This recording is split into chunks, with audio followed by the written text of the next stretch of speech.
중소벤처기업부는 지난 2019년 규제 없이 혁신 기술을 테스트할 수 있는 규제자유특구 제도를 도입했습니다.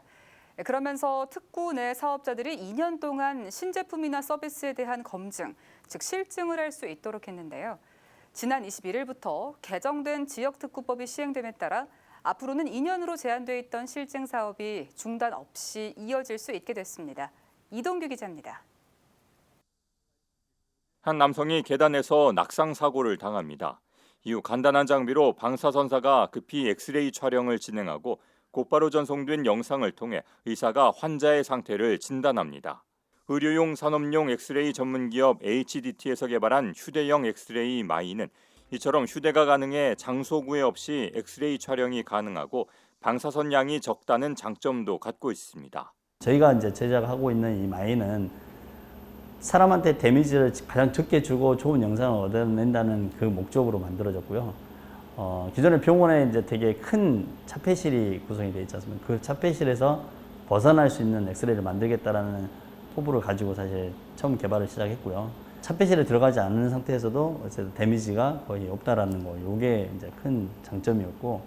하지만 의료법상 엑스레이는 야외에서 촬영할 수 없게 돼 있어 사업 확장에 어려움을 겪던 HDT는 강원도의 디지털 헬스케어 규제자유 특구 사업에 참여하면서 방사선 피폭량에 대한 안전성을 입증할 수 있었고 그 결과 지난 1일 열린 규제자유 특구위원회에서 임시허가도 승인받았습니다.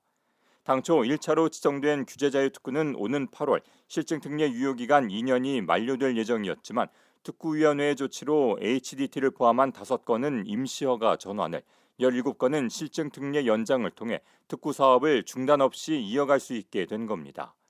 특히 HDT는 이번 임시허가를 통해 국내에서 유일하게 야외에서도 휴대용 엑스레이 기기 활용이 가능해짐에 따라 사업화를 통한 매출 증대가 기대되고 있습니다.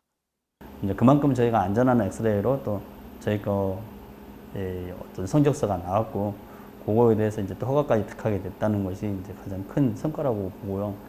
그 성과로 인해서 이제 전 세계에 저희가 이제 나아갈 수 있는 하나의 또 좋은 길이 열렸다라고 저는 보고 있습니다. 또 강원도와 강원 테크노파크에서도 이번 임시허가로 휴대용 엑스레이가 구급차와 군부대, 재난의료팀 등에 도입될 경우 생산 유발 3,153억 원, 취업 유발 1,762명 등의 경제적 유발 효과가 나타날 것으로 예상하고 있습니다. 강원도는 벼고지기도 많고 어르신들도 많고 군부대도 많습니다. 그러니까 새로운 어떠한 그 헬스케어, 디지털 헬스케어의 기기라든가 서비스를 실증할 수 있는데 최고의 그런 최적지의 그런 환경을 가지고 있거든요. 2년 동안 기업 이전한 기업도 한 22개 정도, 그리고 투자 유치를 받은 게 저희가 한 350억 정도로 기업들이 투자 유치를 받으면서 새로운 어떤 그런 디지털 헬스케어 서비스의 산업 생태계가 만들어지는 계기가.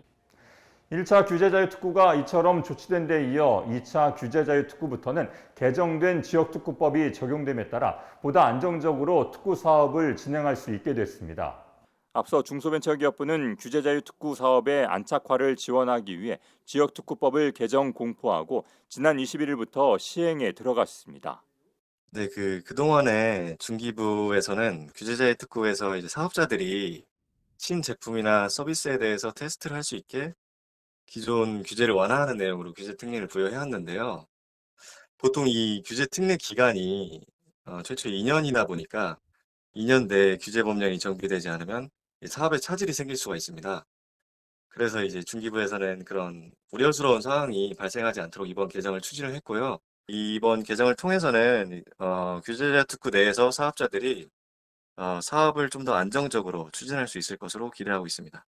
이번 개정으로 가장 크게 달라진 점은 법령정비 요청제와 실증특례 자동 연장제 도입입니다. 특구 사업자들은 실증 결과를 관계부처에 제출하면서 규제와 관련된 법령정비를 관계부처에 요청할 수 있게 됐고 법령정비 요청 후 관계부처에서 검토하는 동안 실증특례가 종료되더라도 사업이 중단되지 않도록 실증특례 자동 연장제가 도입된 겁니다. 아울러 법령정비가 원활히 촉진되도록 법령정비 착수 절차가 구체화됐으며 사업과 관련된 규제가 모호할 경우 실증특례 대상에서 제외되던 것을 수정해 실증특례 대상에 포함시킴으로써 규제자유특구에 참여할 수 있는 사업의 범주를 확대했습니다. 한편 지금까지 규제자유특구는 총 5차례에 걸쳐 28개 특구가 전국 규모로 지정됐습니다. 1차부터 3차까지는 7개 특구가, 4차에서는 3개 특구가 지정된 데 이어 지난 1일 5차로 4개 특구가 지정됐으며 4차 지정까지를 기준으로 총 424개 사업자가 128개의 규제 특례를 적용받아 다양한 혁신 기술들을 테스트하고 있습니다. ESTV 뉴스 이동규입니다.